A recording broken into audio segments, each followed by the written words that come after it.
Well, Bailey, thank you so much for joining me on this episode of Lunch with a Leader. It is an honor to have you.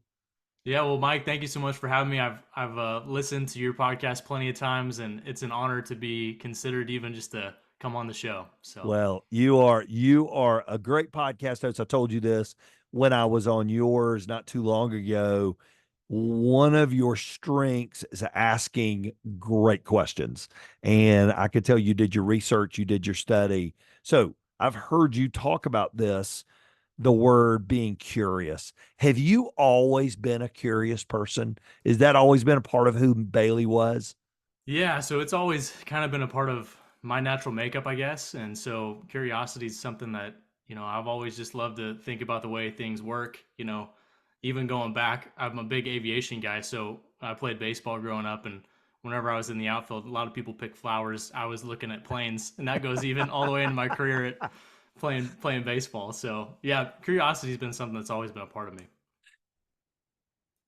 You grew up in Tulsa, Oklahoma, and I've heard you talk about this multiple times with two incredible parents.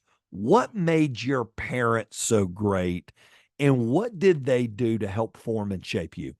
Yeah, well, I was very blessed to have great parents. I know some people aren't, but in a sense, I feel like that's one of my competitive advantages in life is Mm, just to have parents that loved and cared for me. And what they did, I think, so effectively is they loved and cared for me. And I think the art of just showing up. My brother and I were actually talking about some things last night, and the power of just showing up and being present is so mm, powerful, mm. and it shouldn't be underestimated because they were always at my games. I never had to worry about them not being there, so I always knew they were there. But they loved and encouraged and supported me, and so they were never.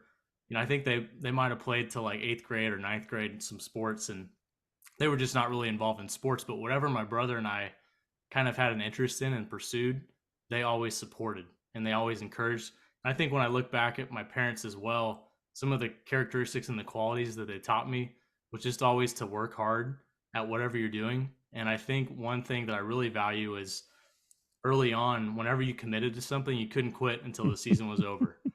And I really value that nowadays, even though there's plenty of times where you want to quit something in the middle of it.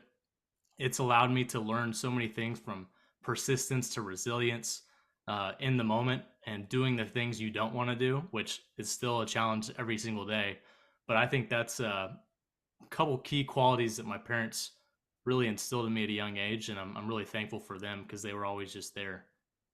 When you were standing in an outfield somewhere watching planes fly over and balls might have been rolling beside you, but when you were in that moment, if I could have pulled you aside in the dugout and said, "All right, Bailey, what are you gonna do when you grow up?" What would Bailey Miles, Tulsa, Oklahoma, little kid have told me about his future?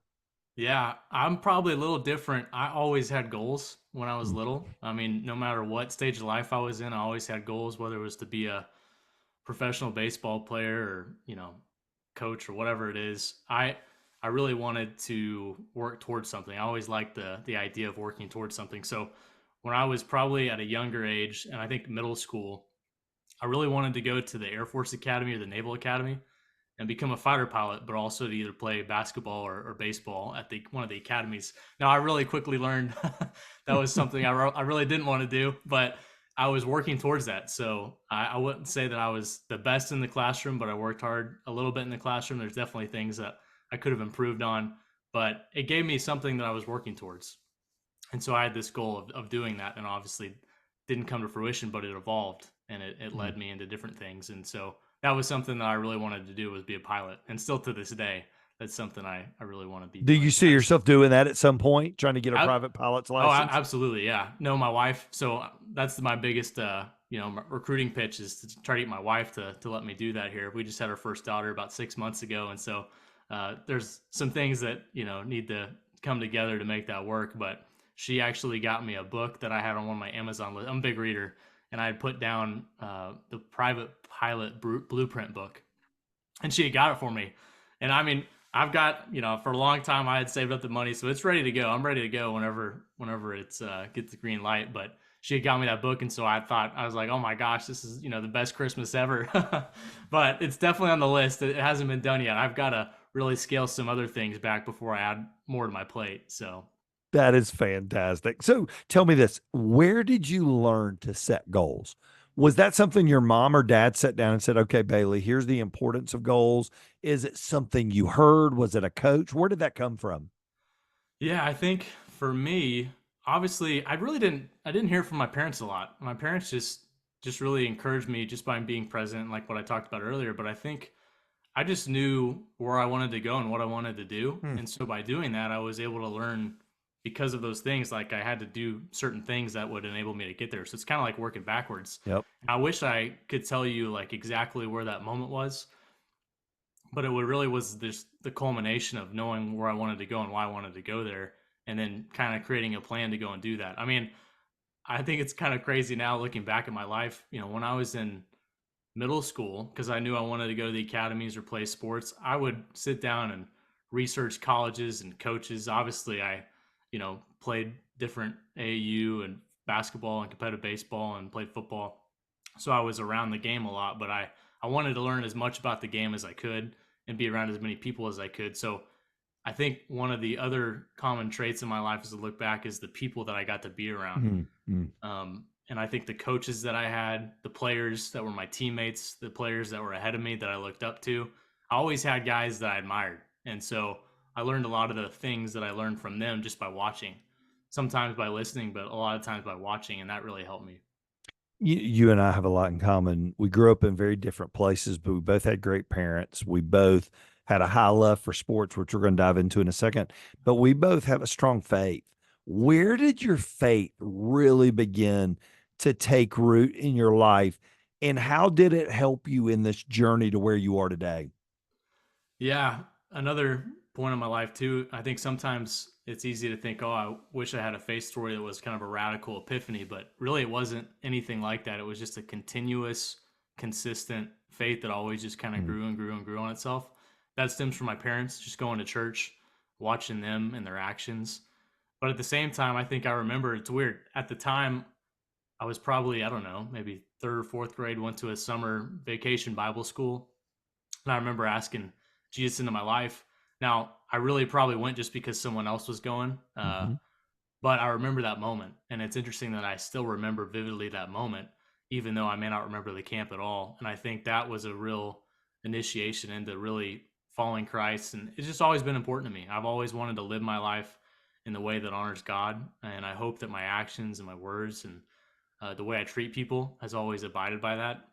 And so it's always been important to me. I think when I got to college, you get a chance to make it really your own. Yep. And I think that's where it grew a lot as well. In high school, I had great mentors and coaches and friends that we did a Bible study every Thursday morning, my junior and senior year.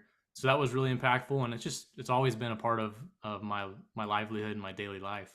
So you leave Tulsa, Oklahoma, and you went to Furman University, correct? Hmm. For a season, and really got a love for coaching. You had always looked at it, you had always had great coaches. You got a love for coaching. What was it about coaching that flipped a switch for you where you went, I think I'm supposed to do that for the season of my life? Yeah, for me, it was really just growing up having great coaches. They had such an influence on me that I want to do the same for other kids. I even look back, since I can remember, I've had some really good coaches. I've had some not so great ones, but for the most part, they've all been awesome. And I remember in high school, one of our coaches, my basketball coach, was an extremely challenging coach and would hold you to very high standards. And so at the time, it was not very fun or not very likable to be in it. But having perspective now of being around Mm, some of the coaches I've been around, his level of accountability and pushing you past uh, the levels that you thought you could attain uh, really have been probably some of the best coaching examples that I've seen. And also, too, baseball. I had a baseball coach that was one of the best coaches I've been around in high school. And he just didn't do anything crazy, but he really had a high standard, but he cared so much for you that mm, you wanted to mm. make sure that you never let him down. I mean, I can still remember right now, we were talking a little bit earlier about coaches and examples, but I remember being in a baseball game, and this is way back in high school, but I remember being in a baseball game and I missed a signal on second base to steal, and I was just maybe zoned out. And I remember I missed it twice and I missed it 3 times. And finally, he was just, furious with me. But I remember letting him down, and I Mm, never wanted to do that. And so it's kind of interesting how, because he had such a great example in my life, and he cared so much about you, you remember those moments. You don't want to let those people down. And I think that, in essence, is a great coach. But at the same time, those were guys that had great examples upon me in my life, and they cared for me, not just as a player, but as a person. And so that's really what ultimately influenced me to want to coach. And I really got the chance. I was going to Furman to be a walk on the baseball team. And I played baseball, basketball, and football growing up. And I had the opportunity from our high school coach to coach our junior varsity team at Oral Roberts University team camp here in Tulsa, where I'm from. So he just needed someone to fill in for the team camp. And so I got to coach the JV team at that point in time. And at the point in time, I was playing baseball, getting ready to do that, and go to Furman. But I knew after that experience, was like, hey, this is something I want to do long term. And granted, I was not a fantastic baseball player, so my career was very limited. Obviously, going to be a walk on at a place like Furman, my career was limited, but I knew what I wanted to do long term, and so that's mhm. when I decided I wanted to coach and got involved, walking on the basketball team at Furman, and had the opportunity to be involved in that staff. And you got to be around some great, not just at Furman, you got to be around some great athletes through USA basketball and just rubbing shoulders with a lot of people. Who did you meet that during that time you went? If because there were people all in my journey, I would go, I want to emulate them. I don't want to Uh, be them, but I want to emulate them. Who's a coach that really made a mark on you as you got into college basketball that helped sort of foundationally shape who you are? mm, man, how long do we have?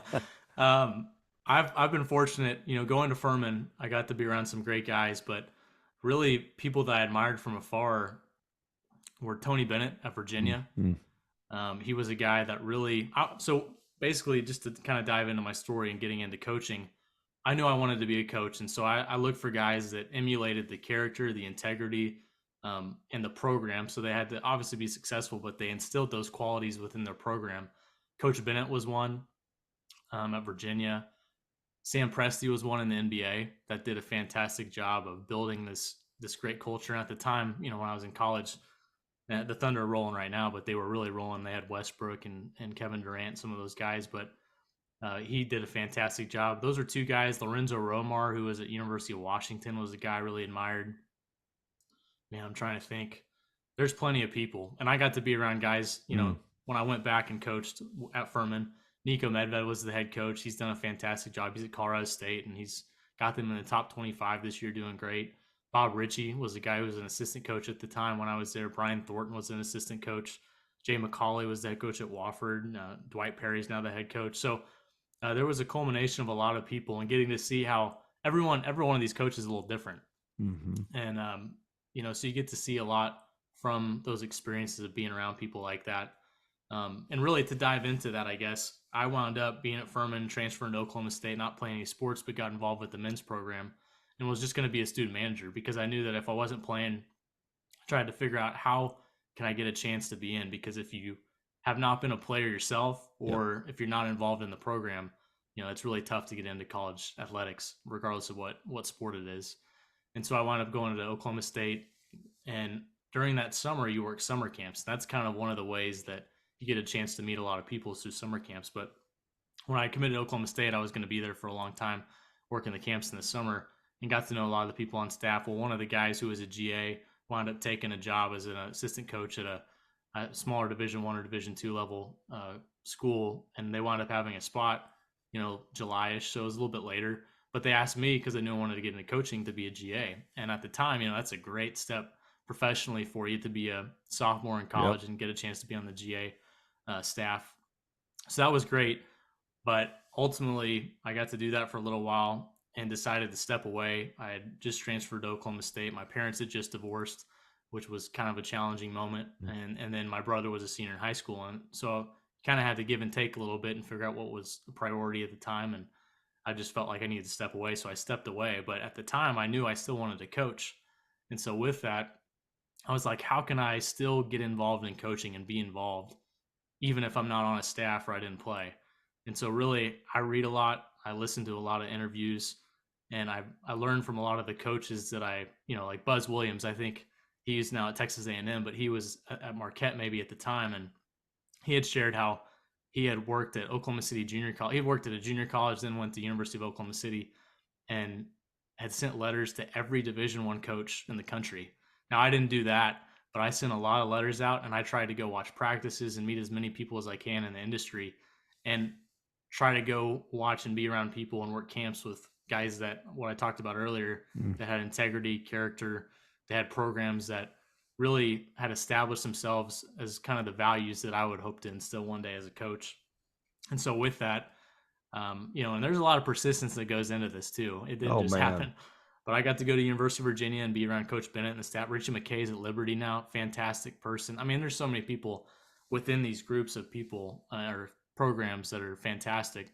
Got to go work University of Washington, Gonzaga, Iowa State, um, Kansas, Furman, uh, VCU. Shaka Smart was at Mm. VCU.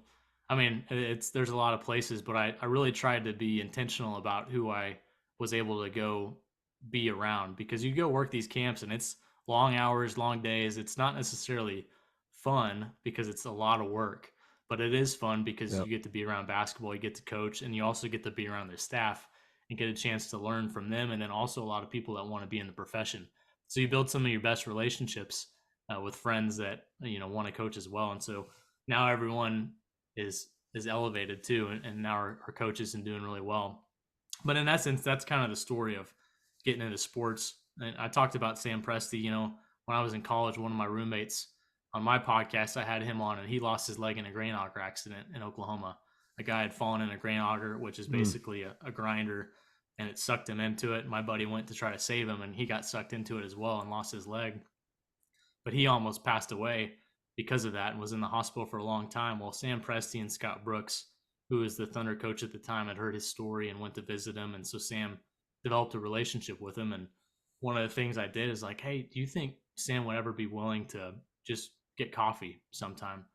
And so Xander said, I don't know. Yeah, we can reach out to him. And so I got his email address and reached out.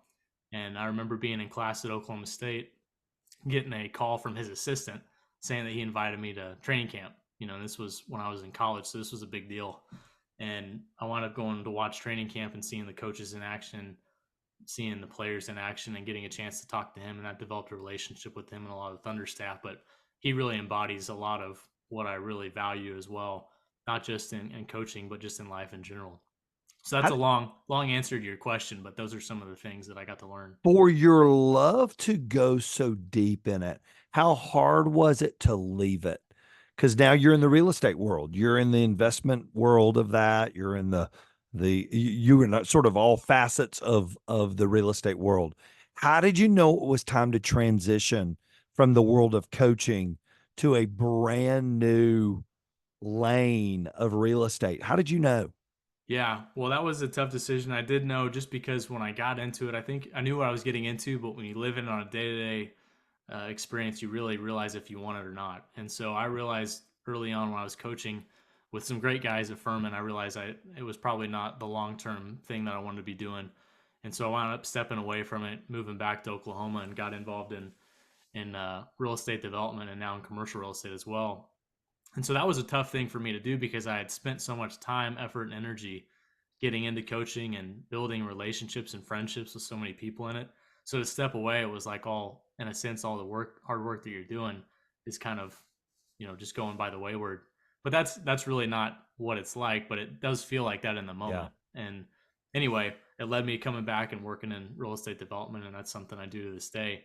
But it was tough. It was a very challenging time to figure out if I wanted to do it or not. But when I ultimately made a decision, I was able to move back and get involved in real estate. We used a line a lot on the call, Bailey. God never wastes our time and he never wastes our experiences. Hmm. What is something you learned in coaching that you use every day in the new marketplace that you walk in? What's a takeaway? You're like, man, I don't know if I'd be doing this if I hadn't have done that. What would you say? Yeah, that's interesting. That's a good question. But I think that really one of the key things in coaching is trying to figure out how can you help an individual maximize his potential as a player and Mm, also a it's person. good. And so really that to me embodies caring for that person. I'm sure a lot of people have heard people don't care how much you know until they know how much you care. And that in essence is so important and is so true within being able to pull potential out of people and help them get to the level that they want to be at, or even get to a level they didn't even think they knew they could be at. And so with that, it's relative to everything. So in real estate, whether you're working with subcontractors or you're working with private equity groups of different individuals, when you can develop a sense of care for that person or rapport, that builds trust. Integrity is very important, but integrity builds trust. And until Mm. you have the trust of someone, you can't necessarily get to know them at a deeper level or be in an intimate level to be able to help them in their endeavor. So I think that's really important, just being able to care for people and getting to know uh, what they're like and just being willing to care for them. You made a statement, and I thought it was so good because I think it ties in your podcast so well. Excellence is more attractive than success. Hmm. What does that mean to you? That the excellence of how things is done is more important than maybe the winning outcome. Well, unpack that for me a little bit. Yeah, well, that's very important, and our podcast is called Building Excellence, and so excellence is very important to me, and I want to be striving for excellence every day. And I'm a big John Wooden guy, so he had a lot to say on those topics. But for me, excellence is doing your best and giving God the rest. And I think with that is important to understand that just because you do that, it doesn't mean it's going to be the outcome you want it to be. So if you can focus on giving your best every single day to the people that you're around individually, just you're the only one that knows if you gave your best. At the end Mm. of the day, when you put in the work, you're the only one that knows if you gave your best. And being able to answer that and lay your head down every night on your pillow and say, yes, I did my best. That's all you can do. I think we've all probably known where we've been in situations where the outcome didn't go in our favor, but we knew we gave all we had. I think there's a sense of comfort in knowing that you did that, Mm. and knowing that sometimes your talent is not going to take you to beat the person next to you because that person might be better. And so I think there's a sense of peace doing that, and letting God, I mean, faith's important to me as well. So understanding that God guides our steps and just letting him be able to take the outcome. It's not up to you. It's God controlling the outcome too. So you got to work at it, but at the same time, you got to trust that God has a greater plan, and being able to lay your head on your pillow and know that you did your best, what you're capable of, is really important. You spin a lot of plates. You're a husband. You now are a father, new father. You have your hands in multi facets of real estate, but yet then you begin a podcast, Mhm. building excellence. What drove you to go, I got to do more? I want to take this story of what excellence means to me, and I want to share it with a larger group of people. What drove you to do that? Yeah, well, the inception of the podcast was interesting. For me, like I touched on a little bit, getting into the career path of coaching, I was traveling around the country and meeting with guys that I really admired, both in college and the NBA. And I got to be around some great people. But I wish that I had been able to just go back and listen to the same conversations I had just for my own self, you know, personal well being, to go listen to some of the things that they had said. And that was really the initiation of it. And I really hadn't listened to a ton of podcasts probably until I got out of coaching, because Mm. podcast was just kind of on the cusp, I guess. Probably been going for a little bit longer, but for me, it was just being able to go back and have conversations with people that I admired and being able to share that with people that wanted to listen. And that was really the inception of the podcast that really kind of got it going. And it took me a long time to actually get it going because I didn't want to put myself out there, because sometimes it's a little scary to do that. But ultimately, I'm glad I did now because I've gotten to have great guests like yourself on and talk to different people that have amazing stories, and being able to extract and see the patterns and the principles that they live by every day Yep. is pretty amazing. What's been something, because you have people from all walks of life. I've seen you have fighter pilots to professional athletes to college coaches to business leaders.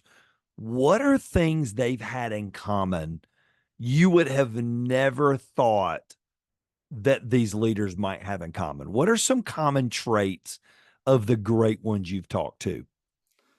Yeah, I think at the end of the day, a consistency in what they Mm. do. They have a passion for what they do. I think at the same time, most of them all of them on my podcast for sure live with integrity. Mm. They treat people the right way, and really it kind of consolidates into an idea. There's a story in Daniel 3, Shadrach, Meshach, and Abednego. And so when I was getting into coaching, I mean, I was reading, just like on the podcast, I'm listening to different people, and I was trying to create my own philosophy of what I want to do if I was a coach. And really, these are the core things that really embodied what it means to be a great leader. And it's the idea of fierce faith. So that's a word that pops up in Daniel 3 a lot. And I really liked it because it just means that you're willing to step out, you're courageous, you're willing to do something. And a lot of these leaders do have these similar characteristics. They're men of faith, whether or not it's biblically, or they have faith in their abilities, faith in themselves, or faith in something. Hmm. So they have faith, they live with integrity, uh, they are empathetic to other people, and they also have a lot of energy and enthusiasm towards what they do. They also have uh, confidence in what they do. They have courage, and they commit to what they do when they say they're going to do something. And then they live with a tremendous resiliency, and then they strive to be excellent in all they do. And so, really, those components are what I see every day with people on the podcast. A lot of them too are willing to ask. They're not afraid to not ask. They're willing to speak up and say something, and they're willing to ask of things they don't know. Mm. So I think those are all things that are coming top of mind in my head of what some of these leaders do every single day in their leadership, and they just have a humility about them. I think that's probably one of the biggest things is they're confident, but they have a confident humility. So they're not egotistical, but they're confident in who they are. They're not arrogant, but they're humble to know that they don't know everything. What's the biggest thing? Because it takes a lot of time. There's a lot of time, effort, and energy that goes into that. What's the biggest thing you want people that listen in to take away from the Build an Excellence podcast? Because it is a way that everybody on this call can connect with you because you put out a great product. It comes out every week. You get some incredible guests. What's the biggest thing you want them to take away from the time they spend with you on that podcast? Yeah, I think for people that have faith, just to understand that God has uniquely wired and designed us, and we have a unique story and talents, abilities that we need to steward.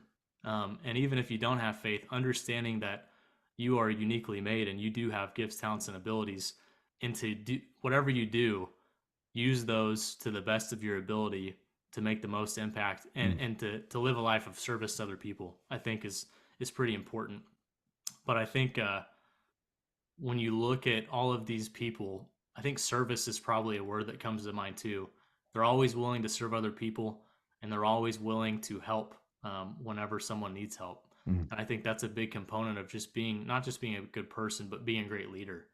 And I hope that people take away some of those concepts, but just doing your best in everything that you're doing. And it sounds really cheesy and corny, but at the end of the day, if everyone gave their best in whatever they're doing, how do you think the world would be? That's Be right. pretty different world, right? Yep. So that's probably a big component of it. And there's lots of things that go into giving your best. But at the end of the day, I think doing the best of what you're capable of, which is more of a John Wooden deal, and then letting God handle the rest. You can lay down every night and be okay with what you did. You and I talked before we went on the air about the word control Mm, and learning the lesson that we all learn in life. We're really not ever in control. yeah. What's that done for you in your journey? Because I can tell you're a put together guy, you're a striver, you are a go getter, you see what you want, you put the pieces in place. You may not get it now, but you're going to get it later. Learning that Bailey ultimately isn't in control and that you are dependent on the Lord, not independent from the Lord. What's that done for your spiritual journey? Yeah, well, that's great, and it's important to know that I'm not in control. But I think Craig Rochelle has said you can have control or growth, but you can't have both. Mm. And I think that's pretty good way of putting it. Because in life, we go through life, and if you want something, you go get it, right? That's the mentality that we have, and I think there's some truth to that. You got to work like it's up to you and pray like it's up to God. I've always liked that, Hmm.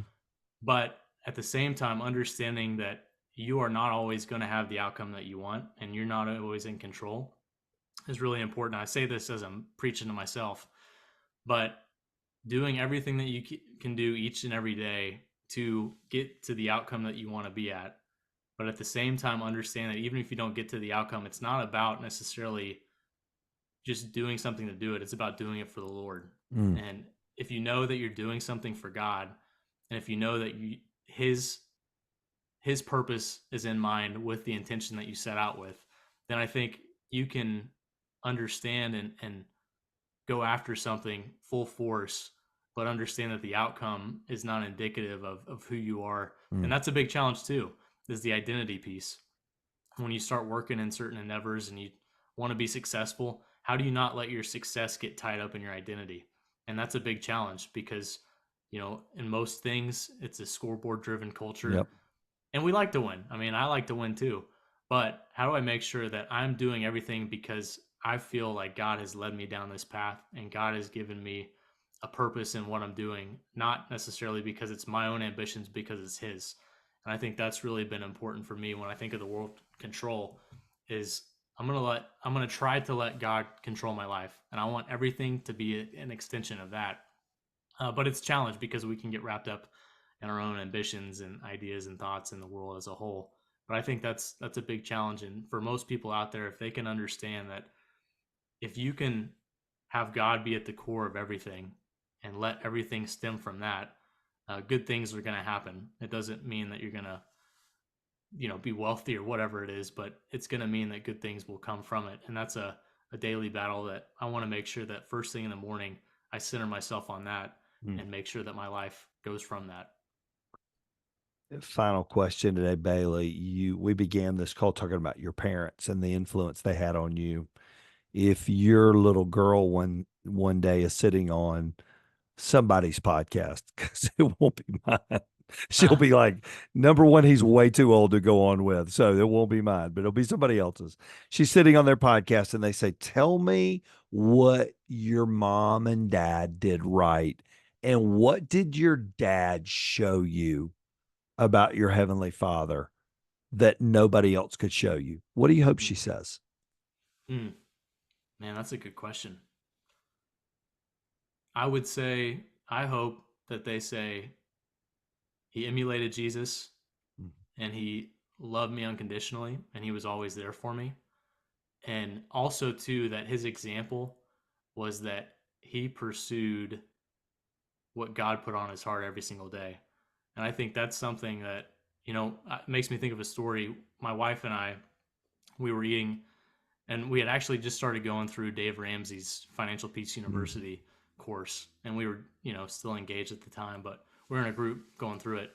Well, we decided to go out to eat one night, and we had gone to Buffalo Wild Wings. And there was a guy out in front of the store that was asking for money, and we just talked about generosity. And so, I didn't necessarily have much money at the time, but I remember pulling out a bill that was a little bit bigger than I necessarily would have before, and I gave it to him. And obviously he was talking about he needed some money to feed his family that night. They didn't have any money, and he had like a family of four. So we go in and we sit down, and you kind of feel good, like, okay, well, I was generous. I took that step. And I remember sitting inside with my wife, and we're talking, and all of a sudden she's looking kind of over my shoulder towards the front of the door, and I'm like, "What are you looking at?" Because she had definitely not kind of zoned out, and she was like, "Oh, that guy just walked back in, and he's kind of playing in those vending machines. The vending machines where you can the claw and Yep. whatnot." And I was like, "Really?" I was like, "Yeah, he's putting the money in the vending machine." I look back, sure enough, he's putting the money in the vending machine, playing the game. And at the time, I wasn't even upset. I was just like, "Oh my gosh, that's hilarious." At least if he's trying to go for, I don't know, if he's trying to get one of those gift cards for $100, at least it's an investment. Yeah. You should be Yeah. proud for Yeah. that. But we go back to our meeting after that the next week in our little community group for the Dave Ramsey course. And one of the guys, I shared the story and everyone was laughing, but one of the guys says, what's really interesting is, what if God feels about that way about us sometimes, how he gives us something and we don't take it and use it for the way God Mm. intended it, Mm. right? And so we all have things in our lives that God's given us and the gifts, abilities, and talents. And I want to make sure I steward those things well. And if I can steward them well, I'm sure you've heard more is caught than taught. That's right. And if I can be a great example for my kids, for the people around me, that's going to be more impactful than anything. And so I hope that not only can she say those things, but she knows that I lived out the things that God put on my heart, and I tried to steward what He'd given me. And so I think those are probably the things that I hope she would say at that point in time.